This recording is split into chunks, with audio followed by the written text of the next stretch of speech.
Alexandre de Moraes, ele estava lá em Roma, estava participando de um congresso, né?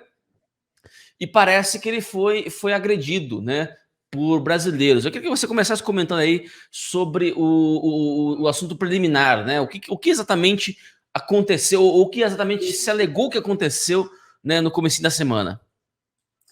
É muito importante a gente deixar claro aqui para a justiça, para o olho que tudo vê, o ovo que tudo vê, e todos os ovos espalhados pelo Brasil, que tudo que nós vamos comentar aqui, sob certa medida, é versão. São várias versões que estão inundando a internet, inclusive partindo dos veículos de comunicação oficiais, aqueles que são permitidos falar, e nos resta só comentar em cima desses aspectos.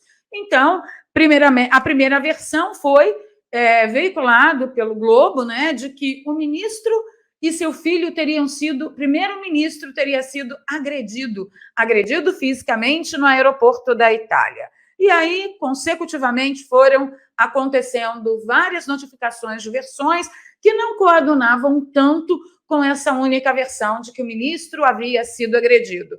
Logo em seguida dessa primeira notícia, veio a segunda notícia, que o filho do ministro teria sido agredido, inclusive com tapa, fazendo seu óculos voar longe. Em seguida, da direita toda, do conservadorismo todo, exigir imagens, o Globo fez uma tirinha, inclusive usando a estrutura de um quadrinho do Batman batendo no Robin, e mostrava apenas a cena, suposta cena, onde o filho do ministro Alexandre de Moraes, que, na minha opinião, foi retratado naquela tirinha como um adolescente inocente, mas o cara tem 27 anos, ficamos sabendo logo em seguida. Em seguida, nova versão aconteceu de que o ministro Alexandre de Moraes, neste evento, fazia parte do mesmo evento, ele havia sido, como que a gente vai dizer, ele havia sido agredido verbalmente, hostilizado, foi a palavra utilizada pelos veículos oficiais. Então, ele haveria sido hostilizado e, a partir dessa hostilização, o filho do ministro teria reagido e até que escalou na agressão. Em seguida, ficamos sabendo que a hostilização não partiu dos supostos agressores. Ficamos sabendo que várias pessoas hostilizaram o ministro, mas isso tudo, reitero, é versão, porque a gente não tem uma imagem. Gente, é incrível. Em plena época de globalização, através da nossa condição, pelas vias de rede social e internet, de compartilhar com vocês online, ao tempo, ao vivo, tá? Como está acontecendo aqui agora, a gente está produzindo, imediatamente vocês recebem, com um delayzinho aí de 2, 3 segundos, mas vocês estão recebendo em loco, em tempo. E aí, em plena época, onde isso prolifera, por isso querem, né, cercear as redes sociais, nós não temos a divulgação, um post, um nada desse evento. Em seguida, após o depoimento desses supostos agressores, nós ficamos sabendo que, muito longe de ter sido aí o que nós chamamos de uma agressão política, houve uma atuação bastante ativa pelos depoimentos, que ainda serão apurados, verdadeiros ou não. Soubemos pelos depoimentos que haveria tido uma agressão verbal do filho do ministro a uma mulher. Palavras de baixo calão, de cunho sexual, uma coisa bem baixaria mesmo, bem rampeiro, eu diria, e chegamos ao ponto de conseguir aí, através do Ítalo Lorenzon e sua investigação, conexões que nos levarão a um novo patamar de observação sobre tudo o que aconteceu. Só deixa eu fazer aqui uma reparação, uma correção, Valéria, se você me permite. A investigação não foi minha, foi do Paulo Figueiredo, tá? Foi do Paulo Figueiredo, tem que dar os devidos créditos aqui. Inclusive, bem lembrado, eu vou mostrar, né, essas informações aqui para o que está no Locals, né? Realpfigueiredo.locals.com. Você encontra lá essa informação aqui, postada pelo Paulo Figueiredo Filho. Bomba exclusiva, né? Policial federal revela detalhes sobre diligências envolvendo o ministro Alexandre de Moraes em Roma. Por Paulo Figueiredo, né? Conversei há pouco com um policial federal, isso tudo aqui é aspas para o Paulo Figueiredo, tá, pessoal? Conversei há pouco com um policial federal que participou das diligências envolvendo a família que interpelou o ministro do Supremo Tribunal Federal, Alexandre de Moraes, e seus familiares em Roma. Ele concordou em compartilhar informações exclusivas do caso sob condição de anonimato. Eis o que disse o policial. Ponto número 1. Segundo a fonte, a família foi intimada às 6 da manhã de um domingo com viaturas ostensivas da Polícia Federal. A equipe foi educada e recebeu tratamento cordial da família. Aqui temos algo bastante atípico. Normalmente, uma intimação desse tipo ocorreria em horário comercial e durante a semana, em carros descaracterizados, disse o policial. Então, já primeira movimentação atípica.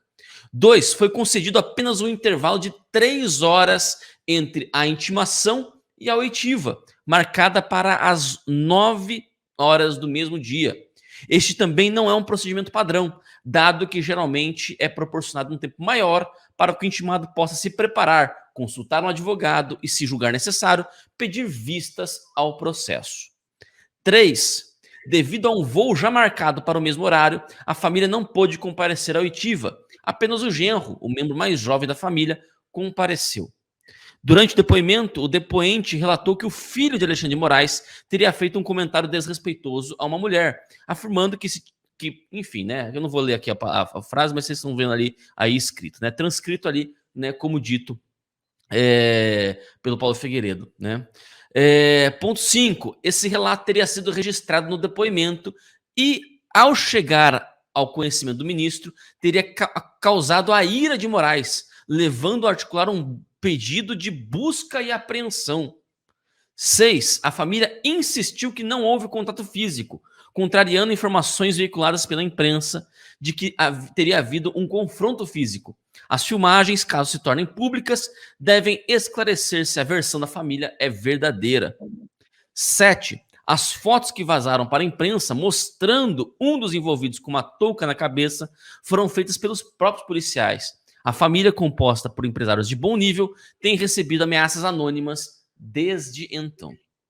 8. O objetivo central da busca e apreensão, que contou com uma dezena de veículos em um condomínio, foi um fishing expedition que visava encontrar indícios de que a família financiou algum grupo ou ônibus no protesto de 8 de janeiro, caracterizando atos antidemocráticos. No entanto, apenas um celular sem evidência relevante teria sido apreendido. 9. Lembrando que nós já explicamos já o que é um Fishing Expedition, né? Na terça-feira nós explicamos, eu e a Valéria explicamos aqui para vocês o que é um Fishing Expedition e por que o Fishing Expedition, né? Esse termo aqui em inglês, né? Essa expedição de pescaria, né? Essa pesca em termos jurídicos, né? Você ir para ver, vou entrar na casa do cara para ver se eu acho alguma coisa ilegal.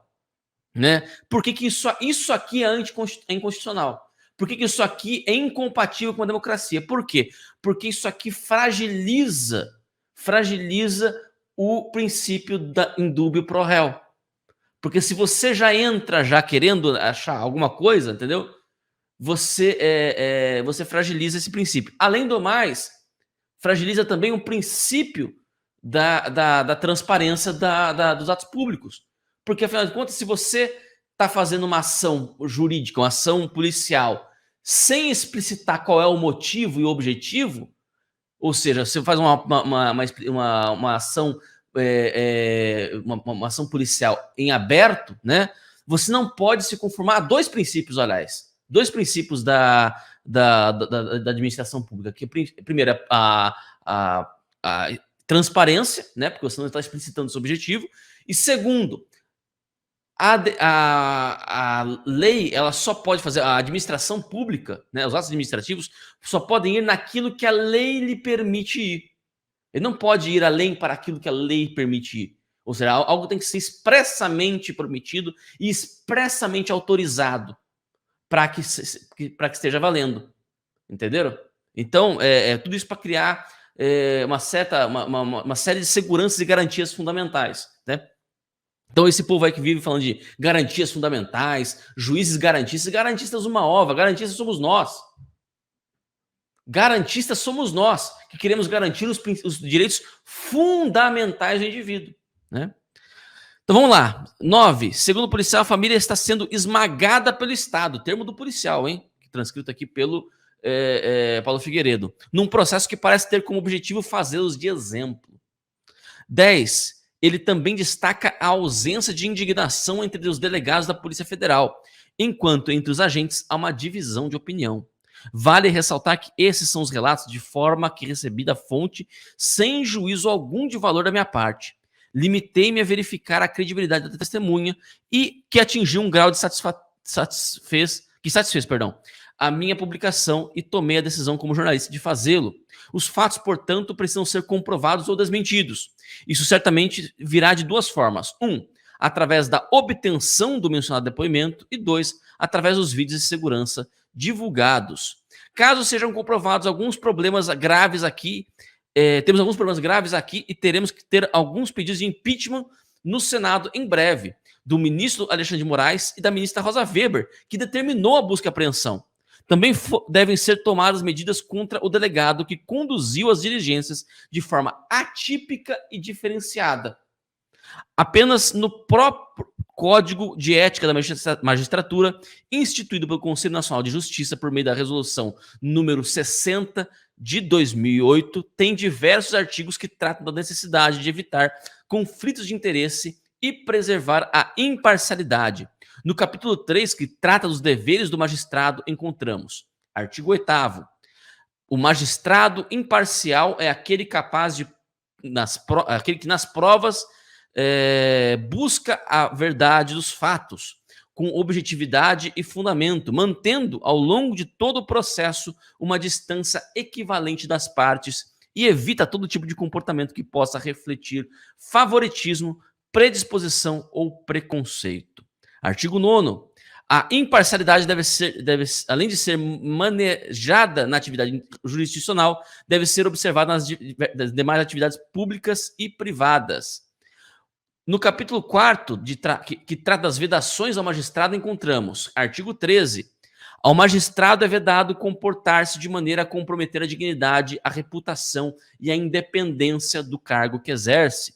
Artigo 25. O magistrado deve evitar comportamentos que impliquem a aparência de comercialização de decisões judiciais, devendo adotar postura rigorosa em relação a condutas desleais e atentatórias aos princípios éticos. Fecha aspas aí.